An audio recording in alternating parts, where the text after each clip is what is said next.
भगवान बुद्ध हिंदू पौराणिक अवधारणाओं के पक्ष में नहीं है। हिंदू पौराणिक अवधारणाएं जो कहती हैं कि ब्राह्मणों का जन्म ब्रह्मा के मुख से हुआ, क्षत्रिय जो हैं वो भुजाओं से जन्मे हैं ब्रह्मा के, वैश्य जो हैं वो ब्रह्मा के पेट यानी उदर से जन्मे हैं, और शूद्र का जन्म ब्रह्मा के चरणों से हुआ है। भगवान बुद्ध इस धारणा को अस्वीकार करते हैं और कहते हैं कि जाति और वर्ग व्यवस्था किसी दैवीय आदेश का परिणाम नहीं है, बल्कि यह एक ऐतिहासिक और सामाजिक प्रक्रिया का परिणाम है। बुद्ध कहते हैं, बुद्ध यह भी हमें बताते हैं कि आखिर पृथ्वी पर वर्ण व्यवस्था यानी कि जातियों की जो व्यवस्था है वो कैसे उत्पन्न हुई थी।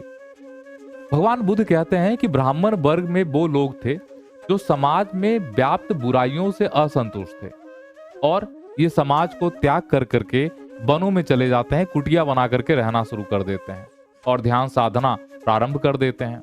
उनमें से कुछ लोग ऐसे थे जो ध्यान साधना में असफल हो गए और वो फिर वनों से लौट करके नगर के समीप आ गए। नगर के समीप आकर के उन्होंने अनुष्ठान के नियम, धार्मिक ग्रंथों का लेखन करना शुरू कर दिया और ये ब्राह्मण कहलाए। क्षत्रिय के बारे में भगवान बुद्ध कहते हैं कि क्षत्रिय वर्ग की उत्पत्ति निजी संपत्ति तथा कानून और व्यवस्था के पालन के लिए हुई थी, जबकि वैश्य वर्ग जो था वो बनाया गया था व्यापार, व्यवसाय और अन्य आर्थिक गतिविधियों के लिए।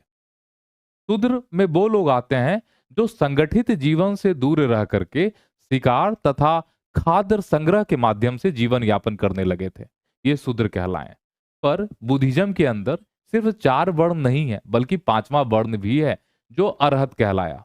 अरहत क्या होता है कि वैसे लोग होते हैं जो गृहस्थ जीवन से या अपने सामाजिक कर्तव्यों से असंतुष्ट होते हैं, और ये वो लोग हैं जिन्होंने अपने परिवार का त्याग कर दिया और सन्यासी बन गए ताकि ये निर्वाण प्राप्त कर सकें।